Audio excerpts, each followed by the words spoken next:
So let's get into the comments. Obviously, the We Are Tottenham Army have been super strong as always in the comment section, and we're going to be reacting to the best comments. So what have we got? All right, so just to remember, we're in having your head. We did just draw to Wolves after these comments, so maybe a lot of them are quite reactionary. Sarko Tai 77 says, Richie, Dom, Tell, Odebear, Johnson, that's our problem. None are really good enough for a team that aspires to be top four. Deki and Kudus are the only two that could walk into a City or a Liverpool. They all need selling. That's around 230 million wasted there. If we can get back 150 million, that would be better than trying to soldier on with them until they become unsellable. Some of them are no better than Scarlett, Moore or Lancashire, who should have got the minutes that we are giving to those wasters. I feel like with that comment, it's just a bit hyperbolic. I get what he's saying. I do think we lack quality in the forward line. First of all of them are better than Scarlett, Moore and Lancashire, for sure. I wouldn't be against selling some of them. I do think we need better quality in the 9, and I think we need better quality in the left wing. But I think all within their own right, they're all decent players. Like Tell, I think he came on and I think he did good and bad when he came on. Obviously, he made the goal with that pass into the centre of the park, but there are a lot of times he was just getting the ball and losing it, and sometimes he just comes on and runs around like a headless chicken. Haven't seen much as of yet to say that he's going to be that player that we thought he was going to be, albeit he's still very young. Odebear, he gets the ball, he can beat a few men, but then he lacks a quality a bit after that to provide the cutting edge. Dom Solanke, I mean, we haven't even seen him this season, but he's a player that, whenever anyone gives him praise, it's all about his hard work. It's never really about his footballing ability, which does worry me a little bit. And I want to see him getting on the score sheet on a regularity, which we all thought he was going to do last season, which never really happened. His injury problems are worrying. Richarlison's injury problems that he's had over the last couple of years are extremely worrying, albeit hasn't had it this season. Richarlison, I think, he's a bit of a mixed bag. Like, some games he's been brilliant this season, but then some games it's just like, don't know if he's actually good enough. So, yeah, Brennan Johnson, we all know the problems that Brennan Johnson have. So I think, when he says none of these players will get into a team in the top 6, he's probably right. Well, he said City or Liverpool, but maybe top 6 as well. Look, I think at the moment I can understand the frustration with these players because they're not kind of doing it. But I don't believe they're all good enough to be in the top 6, but I do believe they're all good enough for Frank to use. I don't believe they're all useless. I don't believe that you can't do anything with these players in your team. I really believe that you can. And I think Tell and Odebear both really young, and they both just need time for Frank to work them out, how to profile them, how to best use them. And I think they will come. I think those are two players who I think the quality will start to shine through. You just got to be a bit patient with them. Johnson is just, I think you've just got to, what he's good at and what he's not good at. He'll get you a few goals, but he's doesn't offer too much else. And that's a quality that's good to have in the squad, but I think can be frustrating at the same time. For me, I think with both Richarlison and Dom, they're both good strikers who could get you each 10 to 15 goals, as your starting striker.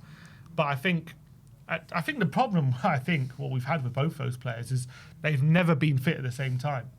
We're always heavily relying on one or the other.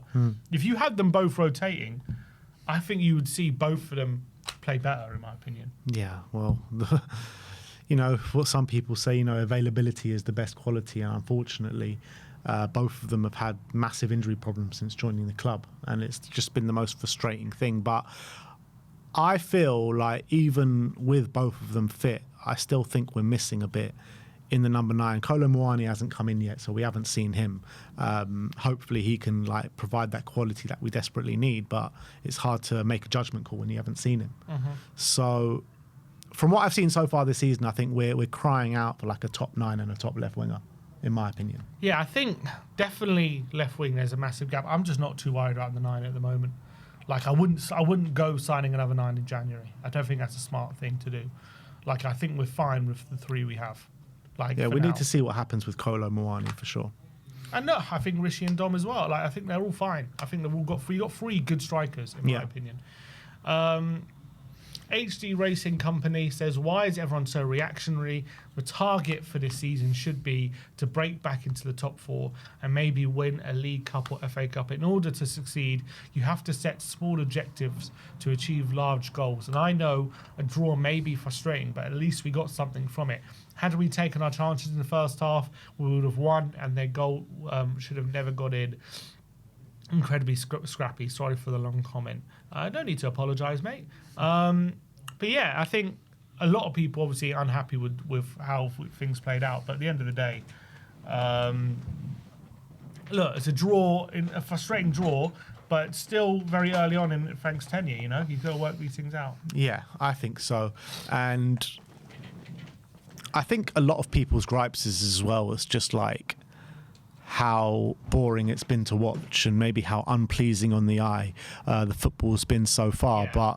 But especially after coming off like the first 10 games of Ange when we were playing like this unbelievable football and winning games and battering teams and stuff. But I've been happy. I've been completely fine with the way we've started this season. We should have beaten Wolves. I think the only game where we've really been outplayed is the Bournemouth game. That game was worrying, but on another day, we probably go in at half-time 2-0 up against Wolves, a penalty given as well, and we go on and see that game out. It was just very frustrating the way it went, and it is worrying the way we responded in the second half, but I still think objectively, if you look at the game, that we should have taken 3 points in that game. Obviously, as a fan, like when I answer this question, the answer is going to be all the next game and as soon as possible, but obviously we're all content with the results at the moment and how things are going, but obviously, as you said, the football's hard to watch at the moment. At what point do we want to start to see it clicking? Is there a time limit? Is it just when it happens? Like, at what point do you start to get worried that we're not seeing some sort of cohesion in that fan line? I think you just got to let Frank do his work, and then at the end of the season you kind of sit down, review things and see in the direction that we're going in. But look, I think the way Frank clearly says in each press conference, about the attacking football and that's how he wants to play, and it's important that we play front foot attacking football and all that kind of stuff. So I believe him when he says that, and I think it's just a kind of process that we need to go through. We need to make us defensively sound, and we are defensively sound. And I think the structure of the team from that aspect looks really good. And I think his next kind of job now is to make us more kind of a fluid team to watch and a more exciting team to watch and start playing that front foot attacking football. And I think he'll get there. He will get there. People got to just calm down a little bit. Like, we're 6 games into a season.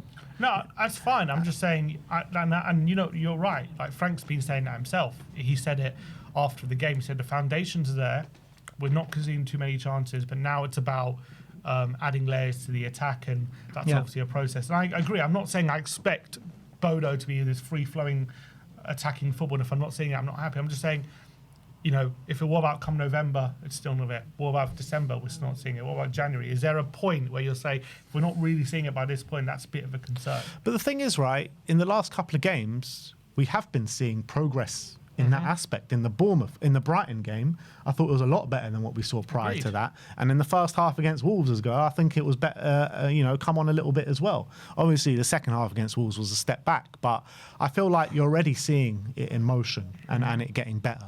So, yeah, look, I think, Frank's got to be given a lot of time. Like, at the end of the season, like I said, we got to sit down then and review it and see how it's gone over the course of the season. And I'm sure we're all going to be looking back at it and being like, look, we're onto a good thing here, and let's keep going in this direction, in this manner. But you also got to look at it, right? You're looking around the Premier League at this moment in time, like, who is playing that front foot attacking football that are just so exciting to watch week in, week out at this moment? I don't think anyone is. Well, it's interesting to say that because clean sheets have massively increased this season compared to last season. I feel like football's going in like this kind of direction now. Well, teams have definitely at the moment seem to be tightening up. Yeah. And compared to last season where it was more about attacking, at the moment teams are being a bit more defensive, albeit we just came off a weekend with loads of goals. But yeah, it seems to be a lot more focus recently on set pieces, tackles, transitions, all these types of things. So maybe Frank's onto something with how we're playing. But still, you want the games to be enjoyable. At the moment, look, I'm not saying they're not enjoyable, but obviously we're not there yet. But I don't expect us to be there yet. But football is enjoyable if you're winning. Of course. Football's enjoyable if you're winning. So if we're playing like this and the front flowing football hasn't clicked yet, but we're finishing in the top 4 and we're getting another trophy behind our belt, like who's going to care? Yeah, true. Fox Spock says, Solanke is our first choice option. We miss his hard working so much. He is the most physical striker. We just missed tap-in goals. Richie missed a lot of those opportunities. Johnson and others would be the ones who'd appreciate the most Solanke opening zones event by drawing defenders to him. Really underrated. Yeah, it's an interesting point. I do think we're missing Solanke in the sheer work rate that he puts in. He just tires out centre backs, and I feel like once he gets back into the team, he like the comment mentions, he will be drawing a few players out, and it might leave a bit more space for the likes of a Mohamed Kudus to get in behind a little bit more, or whoever we got on the left wing to flourish a bit more. So I can't wait for Solanke to get back in the team because I think he is something that we're missing right now. 100%. And I think his protection of the ball, I actually think he's going to link up really well with Xavi when Xavi's in the 10, because I don't like when you notice against Brighton and against even times against Wolves, Xavi really likes to get the ball and play directly into the striker and play off him and like use him as a backboard kind of. And I think Solanke's so much better at that than Richarlison. And I think Xavi's really going to enjoy that as well. And I agree, he commands so much attention, Solanke, as well, because of his physicality. It does leave a few more gaps in the box. And I think once we get him in there with Porro and Kudus whipping those crosses in, we're going to be even more dangerous. I think Richarlison does a decent job at it, but I think Solanke does an even better job at it. Roger Payne, 5336 says, at this point, played 6, lost 1, drawn 2, won 3, points 11. New manager, same squad who finished 17th, except for Kudus, Paulinho, Simmons, and Moani, which we really know quite a lot.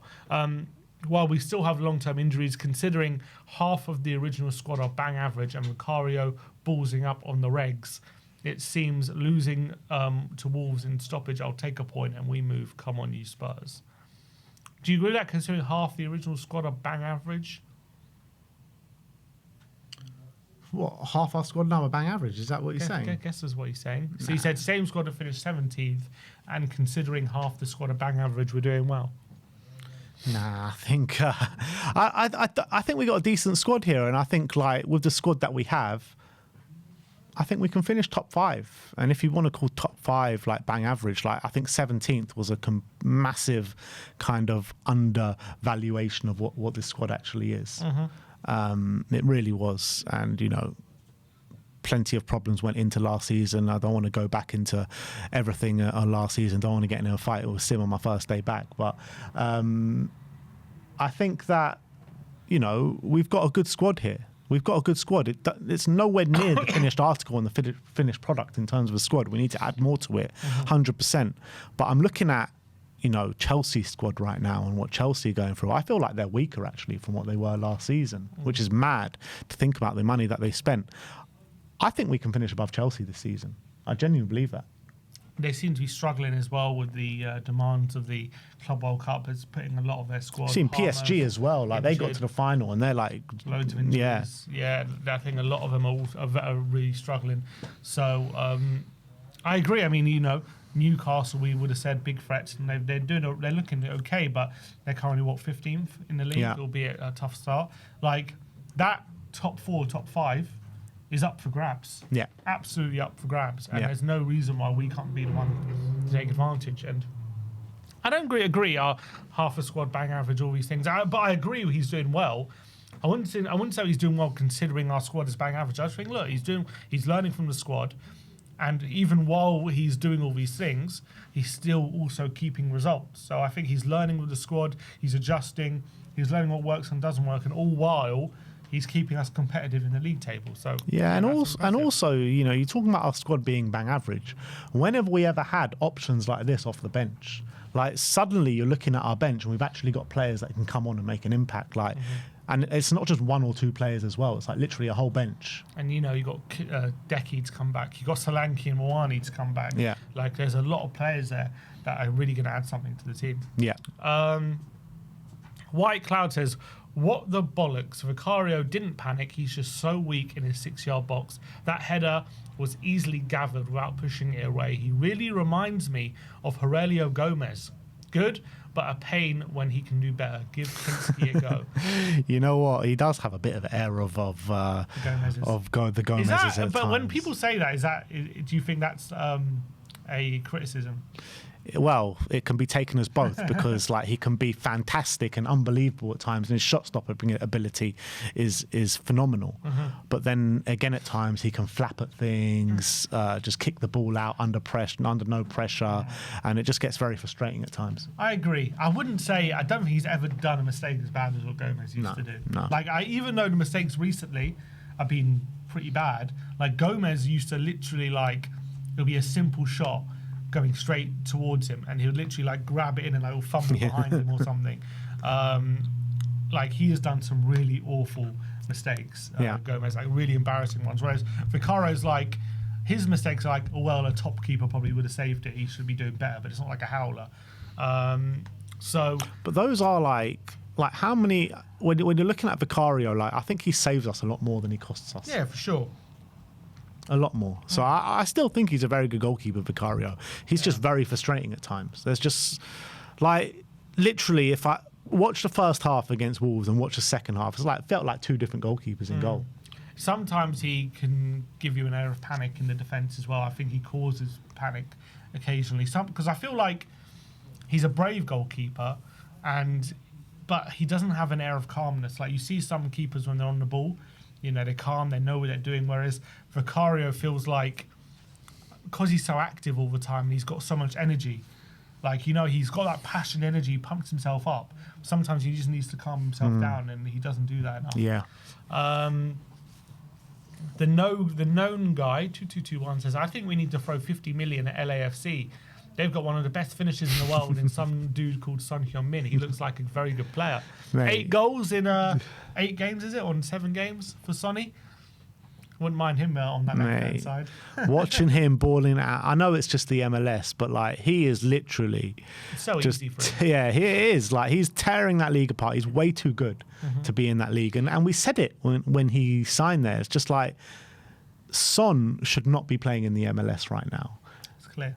It's a lifestyle choice. It's not. He didn't make it on a footballing decision. He made it for a lifestyle choice, and that's fair enough. If that's what he wants to do, then that's what he wants to do, and no one can begrudge him of it. But every time I watch him play now for LAFC, and I'm literally watching every single one of their games at this moment in time. Yeah, I miss the guy so much. He would still be in our first 11. Like, no two ways about it. Like, he has got more than enough quality to still be starting for us. I felt like a lot of the time last season, we didn't do him any favours of the role that we got him to be playing in the team last year. And I think Frank would get him in a position where it would be much more suited to him. And, yeah, it's just such a shame, man, because we're missing star quality out on that left-hand side, and he would provide that. And I was reading a comment, which I think, you know, it makes a good point. Like, as much as I don't think him balling out in the MLS is proof that he can do it in the Premier League, although I do believe he can. Like, Bale went to the MLS and he struggled because he was really finished. You know what I mean? And he actually, when he went to MLS, he actually didn't dominate like Son is doing, because actually his legs had probably gone to a higher extent, whereas Son's gone there. And it's so easy for him because his legs aren't gone. He's got a lot to offer. And in my opinion, like, what about a 2-month loan in January? One of those 2-month loans. You know what? I saw you guys speaking about this, and I was like, please, just make it happen, man. Can you imagine Kane and Son back? For one last Swan song, man. That would be quite something. But, you know, you could talk about, yeah, fine, watching him in the MLS is not a barometer to see if he can still do it in the Premier League. But First of all, he did it against USA.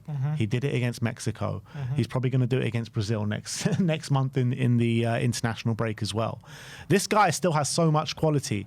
And correct me if I'm wrong, didn't he finish with our most goal contributions last season as well? 22, yeah. Out of everyone.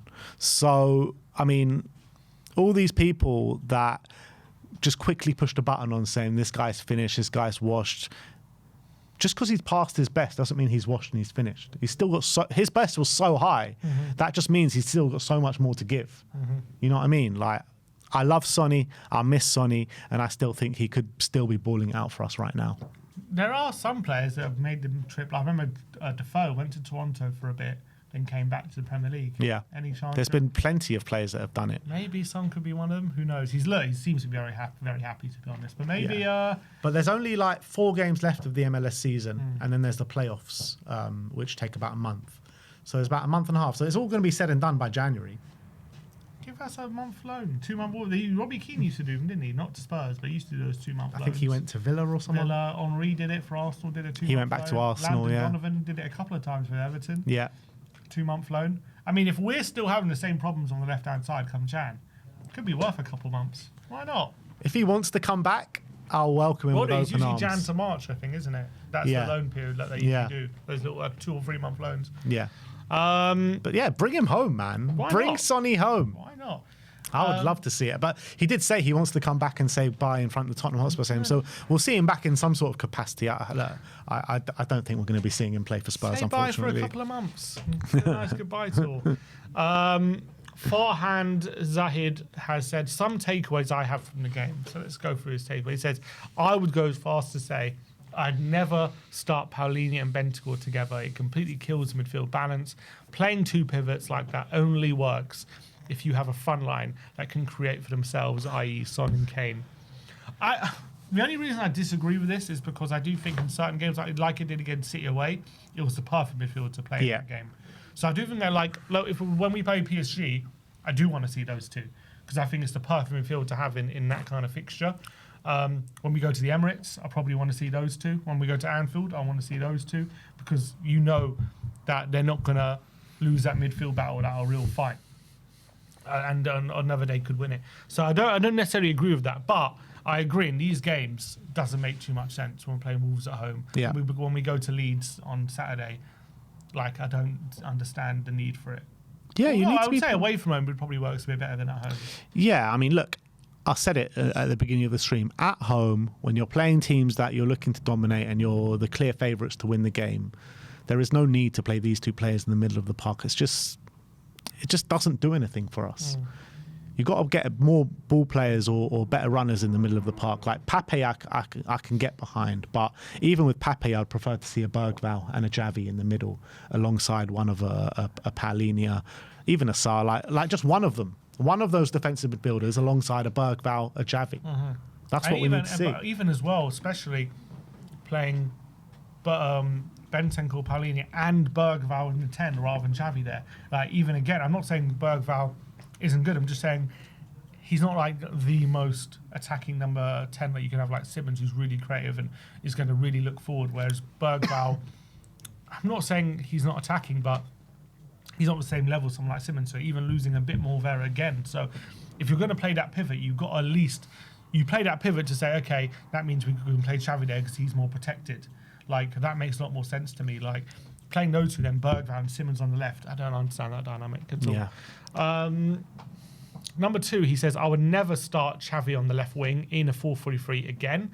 If you don't want to play him in the 10, then just don't start him because it just does not work.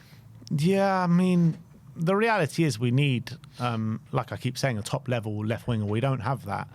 I haven't seen any evidence so far of him on the left wing that excites me. But again, it's only been a couple of games, so when you compare his performances on the left to Tel, Odegaard and Johnson, you could say it's been probably either just as good or better than when them 3 have been playing. Yeah, there's not too much in it though. I don't think. Like, we just need more quality out in the left wing and players that can impact games. And I think Xavi probably can do it because I think, he can take on his man. He's got quality to find men in the box. So maybe he probably does have more quality on the left wing than the other players that we have there.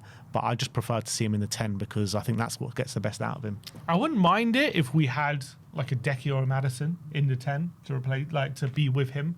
But when it's Bergvall, I just think Bergvall's so much a bit better deeper than he is in that 10 position. When Decky comes back, though, like, I would love to see that front three of Decky, Xavi, and Kudus. Yeah. Whereas Decky, even as a left winger, like I don't mind who plays where. Like all three of them together would be brilliant. Yeah, I don't know if I agree necessarily never play him on the left wing. I just think it could work in certain games, but I think just with the dynamics that we got on the pitch, I think for the game we had on Saturday, he needed to be in the 10, but I don't think it can never work. Number 3, we need to be more proactive and brave in the early stages of games. This team seriously struggles if we go a goal down because we don't have enough quality in the attack to fight against low blocks. I think there has, I know against Brighton, to be fair, we came back, but Bournemouth and Wolves, when we went down, we really struggled in both those games. Yeah, it's true. To get back. Yeah, it's and true. You've got to say as well, Brighton are quite more of a technical side rather than like maybe a physical side. So at the moment, the evidence definitely suggests when we concede the first goal, it's a lot more of a struggle for us than when we're managing the game. I guess, look, that is natural anyway. I think most teams would prefer to go a goal up than a goal down. But I think at the moment, how badly we struggled against Wolves and Bournemouth was quite concerning when going goal down. It's very concerning, but like we keep saying, it's still very early days in Frank's tenure, and the patterns of play are going to come. They're going to get there, and I think we'll see us being a lot better from that aspect. But right now, yeah, it does. It majorly concerns you when you go 1-0 down. I remember his Brentford sides were very good at coming back, but also they also gave up a lot of leads, didn't they? They were good at both. They were like the team to watch last season in terms of excitement, weren't they? They'll go up and then always give it away, and then they'll always go behind. If they ever went behind, they'll always come back. They were good at I've seen his Brentford team just like go 1-0 down, 2-0 down against Man City, and then just completely wipe the floor with them. Just dominate them in all aspects and come back. So I mean, his teams have been exciting to watch. So I think he just needs more time on the training pitch. He needs to implement his attacking patterns of play, and he doesn't know his best 11 just yet as well. I think once all those things come a bit more clear, and he needs more transfer windows as well. Let's not forget. So, yeah, all good things are coming. And number 4, Kudus on the left looks significantly worse than the right, and we are desperate need of a class left winger, i.e. Semenyo, and I would splash the cash in that position in January. Yeah, I completely agree with that. I think no one looks as good on the left as they are on the right. Brennan Johnson's one of them. Kudus is one of them. Tel and Odebear haven't done it yet. Xavi hasn't really done it yet on the left wing. So, yeah, you either need to... The thing is, like, to bring in a left winger, you need to sell one of them, surely. Like, you can't keep all of them at the club, especially with Tel missing out on Europe and the other players that we need to add to the European squad as well once the knockouts come round. So there's still a lot of like squad planning that need to go into just bringing in another left winger. But if we're just going to take that comment on face value, and I'm desperate to see another left winger to come to the club. Yeah, I think so, but because of they're not doing it at the moment. But you got to remember, January in footballing terms is a long way away. Odebear or Tel, one of them can start clicking. Yeah, and of all course. of a sudden, we think differently. So if the window opens tomorrow, I'd go for a left winger. But let's be a bit more patient, see if we can get anything out of these players between now and January, and see if we can start. Because look, for me, there is talent there. There's options, there's talent, there's quality. So it's about let's just see if we can get something out. I'm not sitting here saying, like, I don't believe in these players. I really do. I think all of them have got something. And I think Frank, knowing how he can get the best out of certain attackers, I really believe he can do it. Yeah, it's just going to be a work in progress. It's not going to be like, Frank gets so much out of his forward players and then straight from the off, bang, all right, they're just going to be magically amazing. Like, he needs time to work on them. He needs to understand them. Exactly. That's how he does it. But the thing is with Tel, right, after missing out on the European squad, I really thought he had to do something in that Doncaster game. He had to have a fantastic display, and I thought he just went missing again, even against a team like Doncaster, which was very frustrating. Yeah, agreed. He didn't have a good game. Yeah, it was a bad day for him. But look, he came on against Wolves, did okay. Look, I think we're, at the end of the day, a player like Tel of his age, your career ain't going to be defined out, you didn't do something against Doncaster Wolves. He's going to have a few opportunities, I'm sure, between now and January. and he didn't take these first few, but it doesn't mean that's it for him. Look, he's going to get more opportunities. He has to take them. Yeah. Yeah, spot on. The same with Odebear as well. Yeah. All right, is that it? No more comments? That's it. All right. Well, that is the way. That's what you guys commented and the way we reacted. And let us know in the comment section below your thoughts regarding all those talking points that we went through today.